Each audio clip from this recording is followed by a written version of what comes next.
Tanto assim que hoje o Adalto, além da parte do escritório dele, cresceu muito, e ele é proprietário também de uma escola, sim, que está crescendo muito em São Paulo. Tá certo. Doutor, quando você faz oração para os antepassados, tem hora certa, tem dia certo, ou é todo dia, toda hora, como é o negócio? Bom, primeiro, em casa? Em casa, especificamente, o ideal é marcar um determinado horário, né? E nesse horário você está, assim como no mundo, aqui nesse mundo nós temos muitas atividades, também no mundo espiritual eles têm bastante atividades. Tem que deixar agendado, então. Deixar agendado um horário, e naquele horário você realiza a oração. De uma forma bem simples para falar sobre oração aos antepassados, a gente poderia dizer assim: imagine você que está em casa nos assistindo assim, no momento que você recebe um grande abraço de uma pessoa querida, você não se sente bem? Então, da mesma forma, aquele que está lá no mundo espiritual, que faleceu, que já está lá, de repente está esquecido num cantinho, mas aí ele recebe a vibração desse abraço espiritual de quem está aqui nesse mundo, e é vibração. É a vibração de amor que vai através dessa oração, como o professor Heitor falou, é aquilo que liberta, que solta. Então, assim como nesse mundo, a gente se sente bem quando está junto de um ente querido e dá aquele abraço gostoso, quando no mundo espiritual ele recebe uma oração, é como se ele estivesse recebendo um abraço espiritual do outro lado. Tá certo. Deixa eu citar agora um pouquinho, que tem muitas pessoas que têm algumas doenças, essas doenças têm como, entre aspas, causas, vibração de entes queridos que estão lá no mundo espiritual, né? Então, alguém que foi para lá, por exemplo, com câncer, um exemplo, se ele não despertar, continua sofrendo, ele continua vibrando, eu estou doente, e alguém eventualmente poderá captar essa vibração. Captar essa vibração. Por exemplo, nosso amigo Edson Pardim, lá da Recife. E estava na academia, ele falou: eu estou sentindo dor de cabeça todos os dias. Eu falei: pergunta para sua mãe se tem algum antepassado seu que morreu com alguma pancada na cabeça. Aí eu fui perguntar para a mãe. E para esse antepassado, você deve ter um ou mais. Faça uma oração, 49 dias, especialmente para essa pessoa. Aí eu fui perguntar para a mãe falou: tem meu avô, morreu em 1920, com uma briga, com uma enxadada, levou uma enxadada na cabeça, inclusive esse avô foi escravo, ele brigando com a outra pessoa lá, e levou uma enxadada e morreu em 1920, fazia 80 anos que ele estava sofrendo no mundo espiritual. Aí o Edson Pardim fez a oração para o avô, nunca mais teve dor de cabeça, né? E por outro lado também, no que se refere à prosperidade, é que muitos dos nossos ancestrais, avós, bisavós, sofreram muito e passaram para o mundo espiritual. Para conseguir o pão de cada dia, vamos dizer assim, foi com muito sofrimento. Então tem uma ideia de pobreza arraigada na mente e está no mundo espiritual. E ele transmite essa vibração para o descendente que está aqui. Quando o descendente aqui oferece uma oração, como é o caso da leitura da Sutra Sagrada, que diz que somos filhos de Deus dotados de provisão infinita e potencialidade infinita. Então, quando ele compreende essa verdade lá, ele desperta: então não existe pobreza. E essa vibração faz com que o descendente aqui nesse mundo prospera. É como se soltasse. E é muito comum, dentro daquilo que o Adalto está falando, pessoas que foram ricas perderam em jogos ou em mulheres. E fica com um sentimento de culpa muito grande no mundo espiritual. E quando a pessoa recebe as orações, e aquele sentimento de culpa começa a desaparecer, ela começa a entender que é filho de Deus, vida perfeita de Deus, ela passa a ascender para um lugar mais iluminado. E com isso vem aquela prosperidade, né? Entra um assunto meio doido aí. O senhor falou um pouquinho no começo sobre camadas do mundo espiritual aí. O que são essas camadas aí? Primeiro andar, segundo andar, é mais ou menos igual, semelhante a estágios, né? O próprio filme Amor Além da Vida mostra como que é essa situação. E vendo aquela pessoa que foi para o paraíso, tem aqui, exatamente como está na Sutra, as gôndolas de Veneza deslizando em silêncio, em paz, os anjos voando, exatamente o paraíso é assim, né? Mas tem aqueles que estão no Vale dos Suicidas, que inclusive estivemos agora em Santa Fé, na Bahia, né? Na Academia Santa Fé. Sim. Estivemos lá, aí uma pessoa sonhou com um avô antepassado, que morreu por causa da bebida. E ele falou assim: eu estou no Vale dos Suicidas, junto com os suicidas.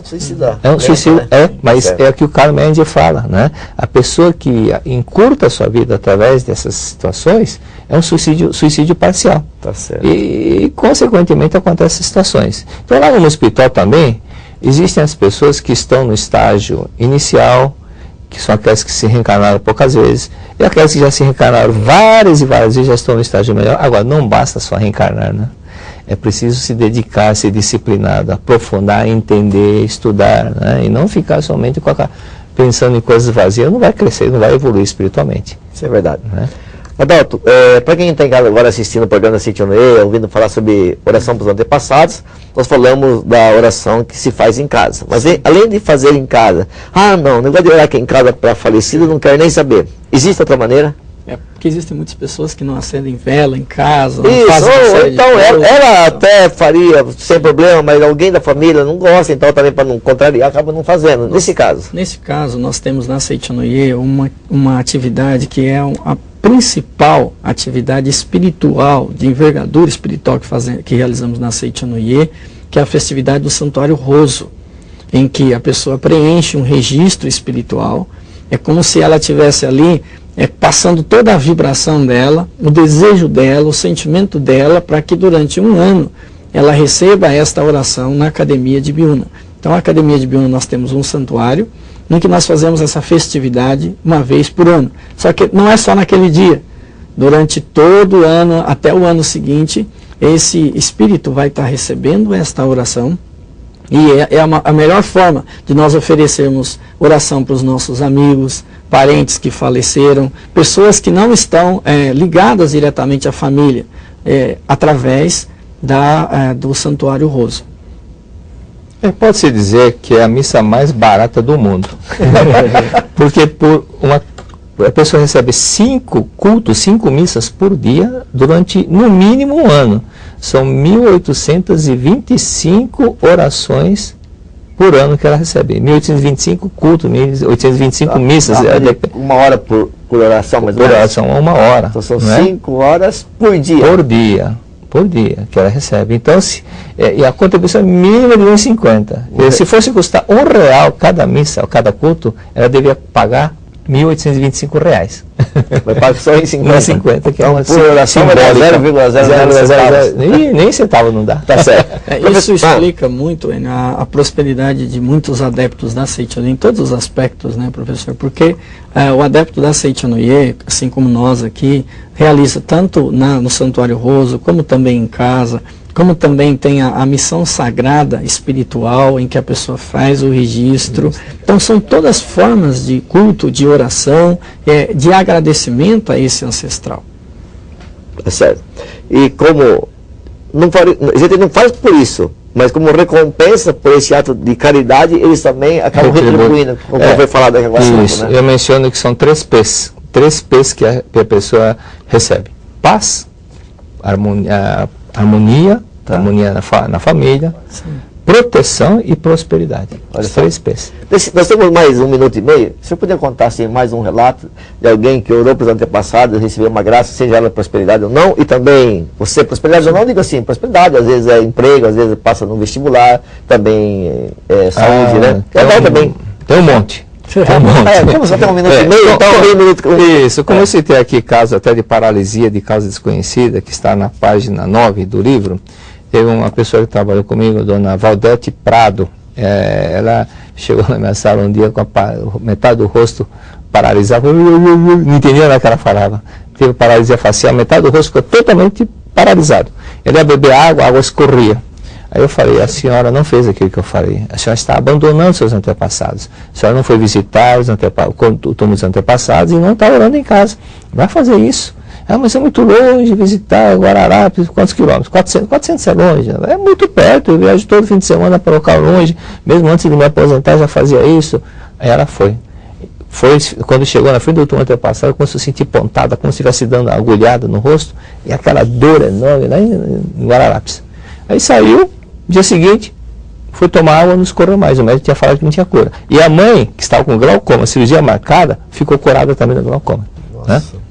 Foi a mãe, o pai e ela. Então, são casos assim, muitos outros casos. Não dá tempo, devido ao tempo, não dá para contar esses casos. Só assim, em 30 segundos, o caso de um casal que me procurou, que pela medicina eles tinham sido... o médico disse que não podia ter filhos. E aí eu orientei exatamente que eles falassem com os antepassados.